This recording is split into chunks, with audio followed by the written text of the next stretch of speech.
ये कहानी है 9वीं क्लास में पढ़ने वाले अर्नव की और उसके एक ऐसे तजुर्बे की जिसने उसे महीनों तक सोने नहीं दिया।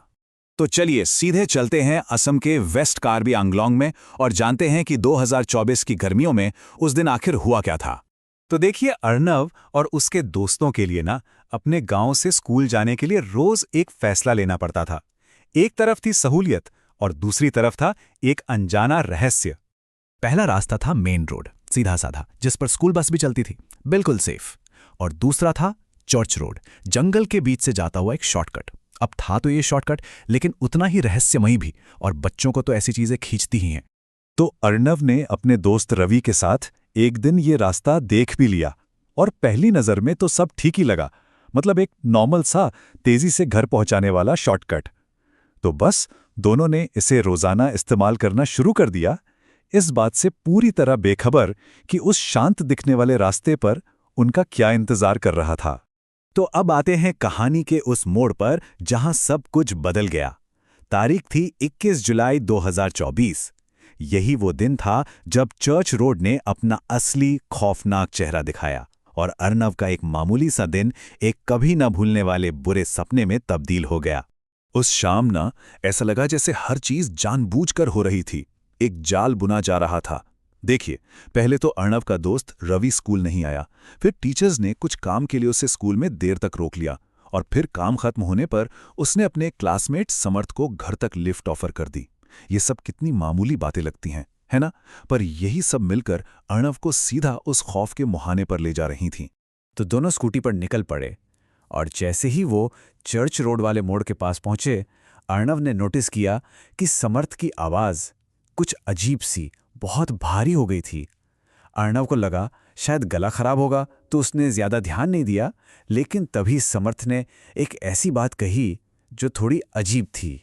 समर्थ ने कहा, भाई चलना, आज तुझे कुछ दिखाता हूं। अब आप ही सोचिए, 9वीं क्लास का बच्चा, और कोई उसे कुछ दिखाने का लालच दे तो वो कैसे मना करता। बस अर्नव ने बिना सोचे समझे स्कूटी चर्च रोड की तरफ मोड़ दी, और जैसे ही वो उस सड़क पर आए, अंधेरा गहराने लगा था। हवा भी एकदम से ठंडी हो गई। बस यहीं से वो सब शुरू हुआ, जहां समझ आना बंद हो जाता है कि क्या सच है और क्या सिर्फ एक वहम। थोड़ा आगे जाने पर उसने देखा कि जो चर्च हमेशा बंद रहता था, आज उसका मेन गेट खुला था, और गेट पे एक पादरी खड़ा था जो बस अर्नव को ही देख रहा था। उस पादरी ने हाथ से अर्नव को पास आने का इशारा किया। जैसे ही अर्नव थोड़ा करीब पहुंचा, पादरी ने एक ऐसा सवाल पूछा जिसे सुनकर अर्नव का खून जम गया। पादरी ने पूछा, इस समय इस रास्ते पर अकेले क्यों जा रहे हो? बस ये एक सवाल अर्नव के दिमाग में घूमने लगा। अकेले? मैं अकेला कहाँ हूं? और यही सोचते हुए उसने फौरन पीछे मुड़कर देखा। पीछे की सीट एकदम खाली थी, समर्थवा था ही नहीं। पादरी ने फिर से जोर देकर कहा, बेटा तुम तो शुरू से ही अकेले हो। अब सोचिए अर्नव की हालत। पादरी उसे वापस जाने को कह रहा था, पर वो वापस कैसे जाता उस रास्ते पर जहां अभी अभी उसका दोस्त या जो भी था हवा में गायब हो गया था। उसे पीछे जाने में और भी ज्यादा डर लग रहा था। तो डर के मारे उसने पादरी की बात नहीं मानी। उसे लगा कि आगे बढ़ना ही बेहतर है, ये शॉर्टकट है, जल्दी खत्म हो जाएगा और मैं घर पहुंच जाऊंगा। तो वो जंगल में और अंदर बढ़ता चला गया। थोड़ा ही आगे गया होगा कि उसे सड़क किनारे एक लड़की खड़ी दिखाई दी, जो बहुत जोर जोर से रो रही थी। आवाज बहुत अजीब थी, मतलब दिल को चीरने वाली। अर्नव को कुछ गड़बड़ लगी। उसने हिम्मत जुटाई, उसे इग्नोर किया और स्कूटी और तेज कर दी। लेकिन वो बच नहीं पाया। कुछ मीटर आगे जाने पर वही लड़की फिर से सड़क पर खड़ी थी, उसी तरह रो रही थी, और इस बार वो अर्नव की तरफ मुड़ी। उसकी आंखों की जगह बस 2 खाली काले गड्ढे थे। ये देखते ही अर्नव की चीख निकल गई। अब उसके दिमाग में कुछ नहीं आ रहा था। उसने दहशत में जैसे तैसे स्कूटी घुमाई और वापस उसी एक जगह की तरफ भागा जो उसे थोड़ी सेफ लग रही थी, वो चर्च। पादरी ने उसे देखा और तुरंत एक बाइबल उसके हाथ में थमा दी, और साथ में दिए कुछ नियम जो उस सड़क से जिंदा निकलने के लिए उसे हर हाल में मानते थे। पहला, जिस भी भगवान को मानते हो लगातार उनका नाम लो। दूसरा, स्कूटी के शीशे और स्पीडोमीटर, मतलब हर चमकीली चीज को ढक दो। और तीसरा, इस बाइबल को अपनी शर्ट में रखो और रास्ते में कोई भी आवाज आए जवाब मत देना। अर्णव ने वैसा ही किया और वापस उसी रास्ते पे निकल पड़ा। और जैसे ही वो उस लड़की के पास से गुजरा, वो उसके पीछे भागने लगी। और पता है, वो स्कूटी की स्पीड से भाग रही थी, अपना सिर अर्णव की तरफ घुमाए हुए। वो चीख रही थी, रो रही थी, यहां तक कि अर्णव का नाम लेकर उसे पुकार रही थी। लेकिन अर्णव बस पादरी के दिए नियम फॉलो करता रहा और कुछ देर बाद वो लड़की गायब हो गई। जैसे तैसे अर्णव घर तो पहुंच गया। हाँ, वो बुरी तरह डरा हुआ था, पर उसे कोई चोट नहीं आई थी।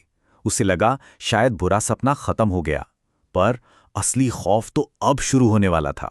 अगले दिन जब वो स्कूल गया और असली समर्थ से मिला तो उसके होश उड़ गए। समर्थ ने बताया कि वो तो कल बीमार था और स्कूल आया ही नहीं था। बस ये सुनते ही अर्णव के पैरों के नीचे से जमीन खिसक गई। तो फिर सवाल ये था कि अगर समर्थ स्कूल आया ही नहीं तो कल रात उसकी स्कूटी पर बैठकर उसे उस सड़क पर कौन ले गया था? अब अर्णव को जवाब चाहिए थे। वो अपने दोस्त रवि को लेकर चर्च रोड के पास रहने वाली एक महिला के पास गया और उस महिला ने जो कहानी सुनाई, उसने उस रात के टुकड़ों को जोड़ तो दिया, लेकिन जो तस्वीर बनी वो और भी ज्यादा डरावनी थी। उस महिला ने बताया कि सालों पहले एक आतंकवादी हमले में उस सड़क पर एक लड़की मारी गई थी। उसका अंतिम संस्कार ठीक से नहीं हुआ, इसलिए उसकी आत्मा वहीं भटकती है और वो खासकर उन लोगों को निशाना बनाती है जो कार्बी जनजाति के नहीं हैं। फिर उसने बताया कि वो चर्च वो तो पिछले 2 साल से बंद है, वीरान पड़ा है। और सबसे चंकाने वाली बात, चर्च के आखिरी पादरी की मौत भी 2 साल पहले ही हो चुकी है। अब पूरी कहानी साफ थी। इसका मतलब जो समर्थ बनकर उसे वो सड़क पर ले गया था वो एक भूत था, और जिस पादरी ने उसे बाइबल देकर बचाया वो भी एक भूत था। एक फंसाने वाला और एक बचाने वाला। तो कहानी में एक नहीं बल्कि 3 आत्माएं थीं, लड़की, नकली समर्थ और वो पादरी। पर सवाल ये है कि वो पादरी कौन था? कोई देवदूत या फिर उसी सड़क पर भटकता एक और भूत? ये एक ऐसा सवाल है जो इस कहानी को और भी ज्यादा डरावना बना देता है।